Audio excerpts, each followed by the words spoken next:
السلام علیکم ناظرین، آج کی اس ویڈیو میں حضرت ادریس علیہ السلام اور موت کے فرشتے کا ایک عجیب واقعہ آپ کو سنائیں گے۔ یہ واقعہ بہت ہی پیارا اور دلچسپ ہے، اس لیے آخر تک ضرور دیکھیے گا۔ سیدنا ادریس علیہ السلام ایک دن اپنے کام سے فارغ ہو کر بیٹھے ہوئے تھے۔ ملک الموت آدمی کی صورت میں مہمان کے طور پر رات کو حضرت ادریس علیہ السلام کے دروازے پر آ پہنچے۔ حضرت ادریس علیہ السلام ہمیشہ روزہ رکھنے والے انسان تھے۔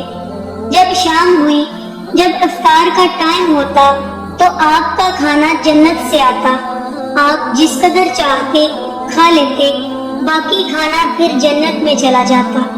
اس دن کا کھانا جب جنت سے آیا تو حضرت ادریس علیہ السلام نے وہ کھانا اس مسافر کو پیش کر دیا، لیکن مسافر نے کچھ نہ کھایا اور قدم پر قدم رکھ کر عبادت کرتا رہا۔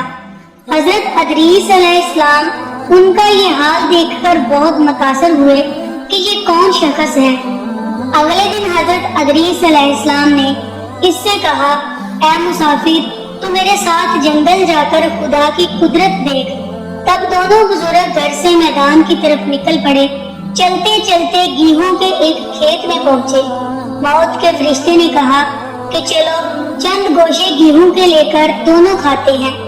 حضرت ادریس علیہ السلام نے فرمایا، بڑی ہی عجیب بات ہے، رات کو تو نے حلال کھانا نہ کھایا اور اب حرام کھانا چاہتا ہے۔ پھر وہاں سے دونوں بزرگ دوسرے باغ میں پہنچے اور وہاں بھی انگور کو دیکھ کر حضرت اسرائیل علیہ السلام نے کھانے کا ارادہ فرمایا۔ حضرت ادریس علیہ السلام نے فرمایا کہ غیر کی ملکیت میں تصنف حرام ہے۔ پھر جاتے جاتے ایک بکری کو دیکھ کر حضرت اسرائیل علیہ السلام نے کھانے کا ارادہ کیا۔ حضرت ادریس علیہ السلام نے فرمایا کہ بگانے کی بکری کو ذبح کر کے کھانا منع ہے۔ اس طرح 3 روز تک دونوں آپس میں گفتگو کرتے رہے۔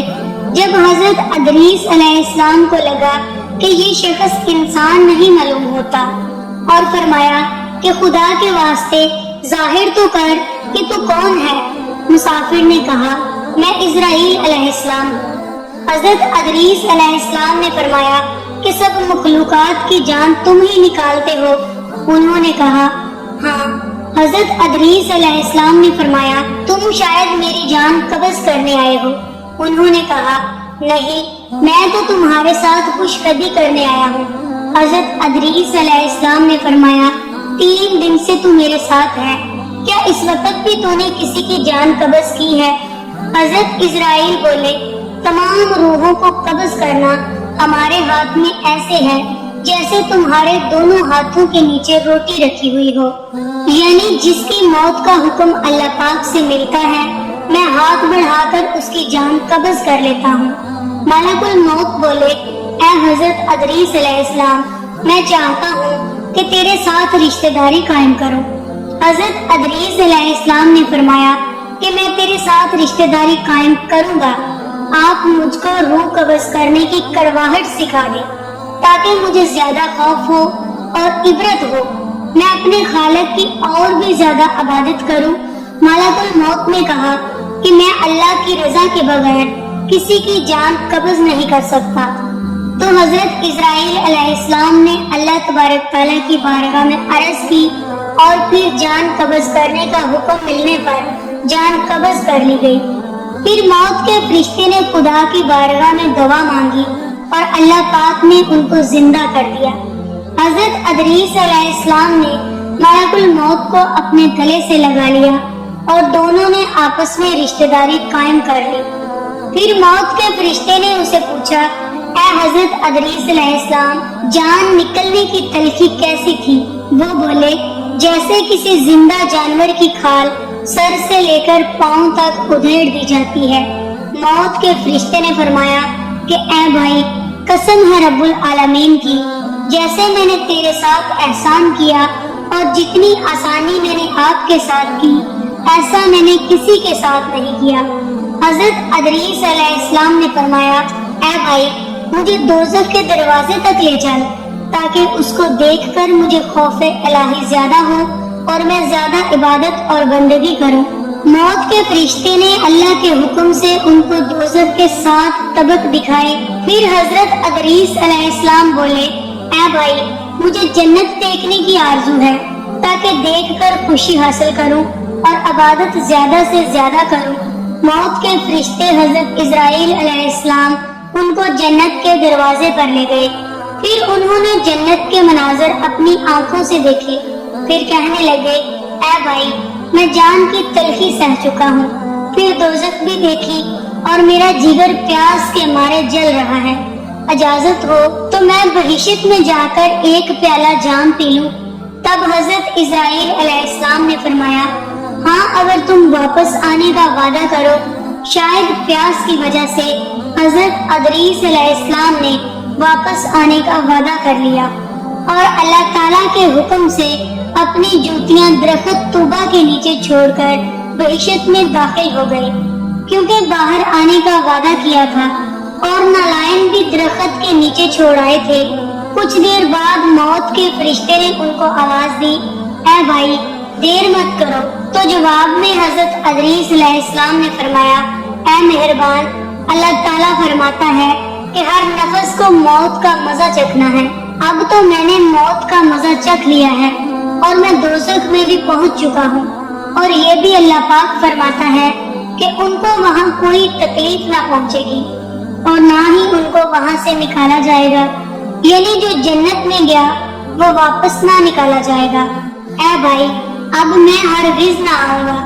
بارگاہ الہی سے آواز آئی، اے اسرائیل علیہ السلام، تو حضرت ادریس علیہ السلام کو چھوڑ کر چلا جا، میں نے ان کی تقدیر میں یہی لکھا تھا۔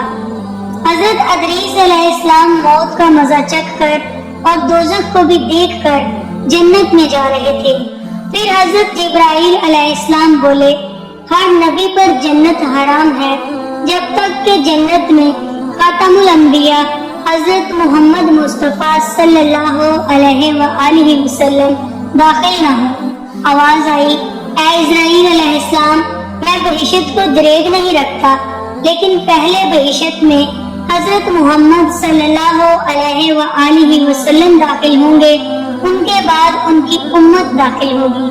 حضرت ادریس علیہ السلام تو بہشت میں چلے گئے اور ان کے 7 فرزند ان کی جدائی میں گیرا ازاری کرنے لگے، ان کی یاد میں آنسو بہاتے اور بہت روتے۔ ایک دن ابلیس ان کے پاس آیا اور کہا کہ تم رویا مت کرو، میں تمہارے باپ کی سی ایک صورت بنا دیتا ہوں، تم اس کو دن رات دیکھنا اور پوجنا، اس سے تمہارا سب درد اور دکھ ختم ہو جائے گا اور تب تم لوگ خوش رہو گے۔ پھر ابلیس نے ایک ایسی مورت بنائی کہ حضرت ادریس علیہ السلام کی شکل اور اس مورتی میں کوئی فرق نہیں تھا، اور وہ لوگ اس صورت کی پوجا کرتے تھے، یہاں تک کہ آہستہ آہستہ بت پوجنے کا رواج پوری دنیا میں پھیل گیا اور کوئی بھی آدمی اللہ تبارک تعالیٰ کی ذات کو نہ جانتا تھا، کسی کے پاس بھی علم نہ تھا اور نہ ہی اچھا عمل۔ پھر اللہ تبارک تعالیٰ نے حضرت نوح علیہ السلام کو پیغمبر بنا کر بھیجا تاکہ ان کو ہدایت کی راہ بتائیں۔ اللہ پاک ہم سب کو نیک عمل کرنے کی توفیق عطا فرمائے اور حضور اکرم صلی اللہ علیہ وآلہ وسلم کے بتائے گئے راستے پر چلنے کی توفیق عطا فرمائے اور ایمان پر خاتمہ نصیب فرمائے۔ امید کرتی ہوں کہ آج کی ویڈیو آپ کو بے حد پسند آئی ہوگی۔ ویڈیو کو لائک کرنے کے ساتھ ساتھ دوستوں کے ساتھ شیئر بھی ضرور کیجیے گا۔ اپنا اور اپنے پیاروں کا بہت سارا خیال رکھیے گا۔ اللہ حافظ۔